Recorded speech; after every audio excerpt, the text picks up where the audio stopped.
Here's a letter from Mary. All right? And Mary read this to me. This is from a couple of days ago. It said, Frank, a close relative is a retired JAG officer.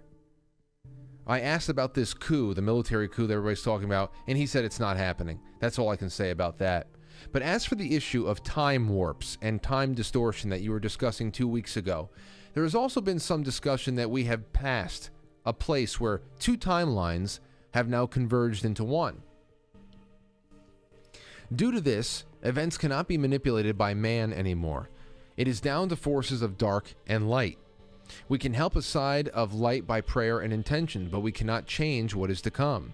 That does not mean that the road will be smooth and the dark will fight back. Perhaps this is also why a part of why time seems off. We no longer have timelines drifting into hours. You know, like when you blow bubbles and a part of one gets caught inside of the other. It's no longer happening. The two bubbles, two timelines, completely meshed, and they are now one. The other timelines can no longer see us or touch us. That's why things are speeding up. Chaos is ensuing because only some of us can transition smoothly. We are aware of the change, but we now have words adequately to describe it because there has never been experience before now. It is a frequency change. Other people cannot change the current frequency. They're pulled to the lower frequency of the dark. How or why this happened, I do not know. I have suspicions, but they're based upon my own take on things. I'm interested to see what you believe in the cause. But reread Archbishop Vigano's letter to Trump and the prayer he wrote to him. Do you remember any Catholic elite writing a prayer to someone like Trump? Think about it, Frank. Step back and think about that letter and prayer. Dissect it line by line, dark and light. It is that simple, really. And we all need to do is keep doing the next right thing. All we need to do is keep doing the next right thing. God bless you and Lauren and dear baby Aurora. Now I want to read you a little something over here. This is from LifeSite News. September 14th. Carlo Maria Vigano hints that he believes God will see to it that President Trump will be victorious in November. All right, now here's a little bit from a much larger interview. It's only 3 paragraphs I got for you here. In a wide-ranging interview, Archbishop Vigano also points out the tie between the deep state and the deep church, as well as the crisis in society is tied to the crisis in the church. He explains that the rebellion in society since the sexual revolution of the 60s is tied directly to the rebellion in the church, which stemmed from those who hijacked the Second Vatican Council. Quote, it is not surprising then that the formation of hundreds of thousands of young Catholics, some of them whom later became political leaders, has led to this betrayal of the gospel whose disastrous consequences we see today, end quote. The Archbishop uses several quotes from the proponents of the Second Vatican Council to show the connection between the Council and the societal revolution of the 1960s. Quote, what I wish to emphasize is the close connection between the rebellion of the ultra-progressive clergy with the Jesuits in the lead and the education of generations of Catholics who were formed according to the modernist ideology, flowing into the council, which served as a premise not only for the 68 revolution, but in political sphere, but also for the doctrinal and moral revolution in the ecclesial sphere, he writes. Without Vatican II, we would not have had the student revolution that radically changed life in the Western world, the vision of the family, the role of women, and the very concept of authority, end quote. In short, and this is the last paragraph, the responsibility of the betrayal by these self-styled Catholic politicians, you know, Nancy Pelosi among all of them too, rests entirely on the unfaithful clergy, secular and regular, enslaved to modernist ideology, and on the hierarchy, which neither knew how to nor wanted to intervene with the necessary firmness to prevent this incalculable damage to the entire body of society, writes Vigano. In this sense, the deep state and the deep church have clearly acted in concert with one another, with the aim of scientifically destabilizing both the civil and ecclesiastical order. Now, to show how on the same page that Vigano and Trump administration really are on this issue, here is a little bit of the White House conference on American history over the weekend. All right? I'm going to play you about 3 minutes of it. I think it's really amazing. Now, I was listening to this as it was live when I was at in the hospital with Lauren. We're just chilling out after the baby was born, waiting for our dinner to show up. And in the minutes leading up to this little clip that I'm going to show you here, the president was in the middle of a talk about how cultural revolutionaries distort history in order to rationalize the death of the once liberal West. The death of what started during the Renaissance. So I want to play this for you because it's really something else. Take a listen to this. It's 2 minutes, 46 seconds. It's worth every moment. The narratives about America being pushed by the far left and being chanted in the streets bear a striking resemblance to the anti-American propaganda of our adversaries, because both groups want to see America weakened, derided, and totally diminished. Students in our universities are inundated with critical race theory. This is a Marxist doctrine, holding that America is a wicked and racist nation, that even young children are complicit in oppression, and that our entire society must be radically transformed. Critical race theory is being forced into our children's schools. It's being imposed into workplace trainings, and it's being deployed to rip apart friends, neighbors, and families. That's huge right there. And this is why it's so in the same vein of the kind of things that he was calling out on July 3rd at Mount Rushmore and other places, especially some of those really great speeches he made at the UN. This right here seeds consciousness. That's the battle that we're having right now. It's a battle of consciousness. Hearing this, contemplating this kind of stuff seeds consciousness. It's not going to fix all of our governmental problems. No, I know that. I know that this is still very shallow. You know, it doesn't penetrate that deep. But you don't need to have a seed planted that deeply for the roots to then follow. But that's huge. The effect on family, on friends. Do you not feel a split from people you've known your entire lives? Is there not a stiffness? We've all been through that the last couple of years. Let's keep going. A perfect example of critical race theory was recently published by the Smithsonian Institution. This document alleged that concepts such as hard work, rational thinking, and the nuclear family and belief in God were not values that unite all Americans, but were instead aspects of whiteness. That is what we were talking about with the Smithsonian thing on whiteness. And it's so profound that he's anybody with eyes to see and ears to hear. This is not a racist man. This is not a racist man. This is offensive and outrageous to Americans of every ethnicity, and it's especially harmful to children of minority backgrounds who should be uplifted, not disparaged. Yeah, absolutely. It's what we've been saying. What does that tell black children and Hispanic children? What does that tell? What does that tell children with minority backgrounds that if you want to be part of a nuclear, if you want a stable family, to thrive for a stable, complete family, critical thinking, faith, that's whiteness, that you need to be able to reject that. What are you doing to tell children you need to reject critical thinking or else you will be white, which of course is bad? Everybody gets insulted there. I can't believe that anybody's even buying this. But yeah, I'm glad he pointed it out.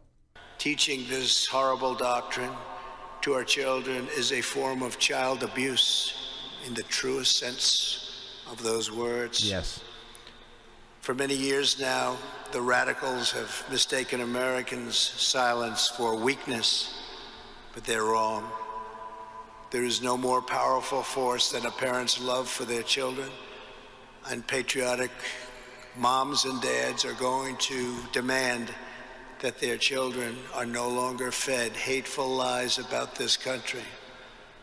American parents are not going to accept indoctrination in our schools, cancel culture in our work, or the repression of traditional faith, culture, and values in the public square. Not anymore. So you tell me that Vigano and Trump are not on the same page. That was something else. And let me to riff on that just a little bit. Now that we're just getting into, because we're talking about the spirit world again, the spiritual warfare. We're talking about things that are intangible but very, very relevant and have their mark and leave their mark on everything. And whether or not it's theories about the design, the intelligent design behind Ruth Bader Ginsburg's ultimate demise, or when we talk a little bit about things like QAnon or quantum computing or this creeping satanic world government or the existence of a global vampiric superhighway of human trafficking and child sacrifice, whatever the hell it is that people demean for one reason or another, or they cast shadows of doubt on one reason or another because it sounds too fantastical that it could be real. All I know now is that more than ever before, truth is stranger than fiction. Truth is stranger than fiction, man. And if someone like the president knows what he's up against, and he's shown us many, many times, and here's another example, that he knows what he's up against, what is really being fought right now, then if he is going to do the impossible, he can't tell people that he's saving the world from vampires. He can't just come out and say it. He needs to fight the vampires. He needs to slay the dragons, and he needs to just allow people to become wise to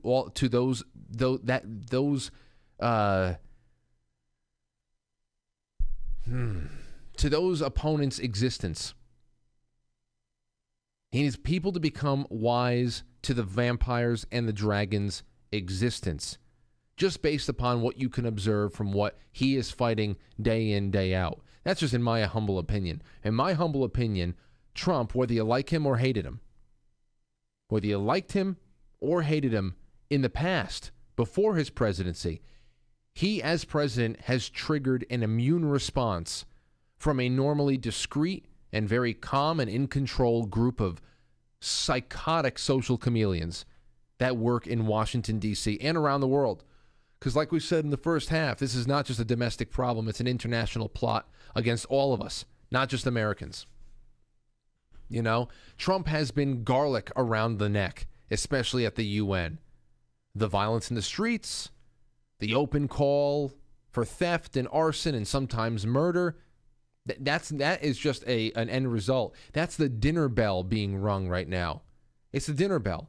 And that bell not only triggers those who are possessed by the programming that he has talked about right here with this cultural subversion, but that same dinner bell also acts as an alert to anybody else who did not buy into the programming or who has found a way, some kind of a seam in that programming to snap it and to become independent from it or independent of it. So now, me personally, I was living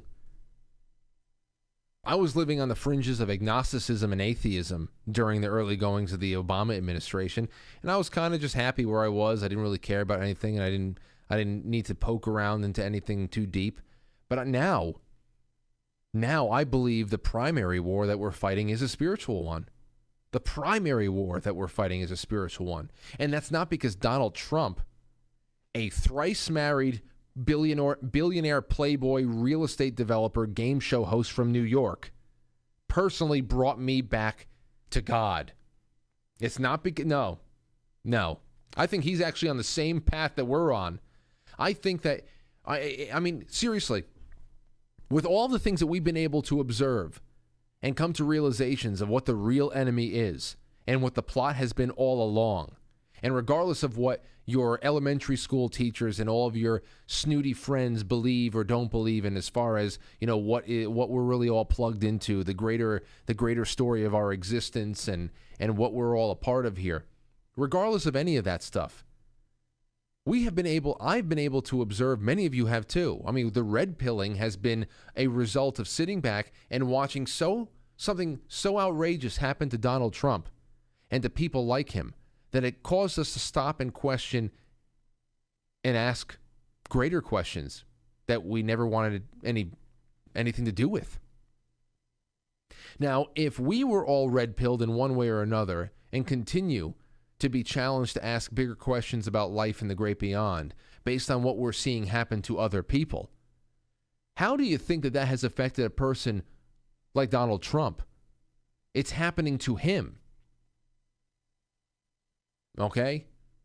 I would not expect to find Donald Trump at a Bible study in 2007. All right? But after all of this, you don't think a couple of things have been knocked loose inside of that man? You don't think that he is, at least in some way, on the same kind of a path of enlightenment that we all are on? I mean, it's happening directly to him. So I don't think that, you know, I don't expect him to become a Eucharistic minister anytime soon. The thrice married billionaire playboy, real estate developer, game show host from New York. But this is big. This is huge. This is monumental. You don't think a man in his 70s can go through a profound growth experience? I sure have. This has scared the fuck out of me. To see people lose their minds. So whereas he isn't a man that has come out and he hasn't become a man of the pulpit by any sense of the imagination, but Trump has held up that mirror. He has held up that mirror, and he has showed us that these people have no reflection.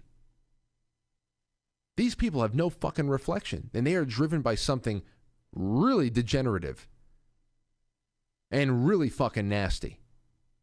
He showed us the vampires because we see that they have no fucking reflection. He's the mirror. Donald Trump is the mirror. So now I'm not an authority on the subject of God or fate or anything like that, but I do know that since we're talking about the deep church and the deep state and why one thing feeds into the other, I do know that fate sometimes chooses the man.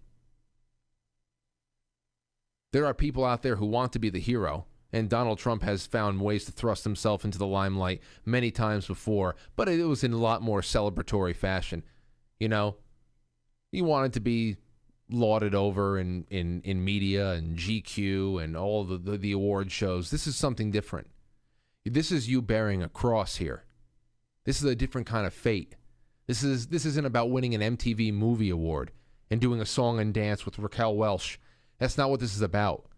You know, I do believe that fate sometimes chooses the man, as imperfect and as boorish as they may be at times.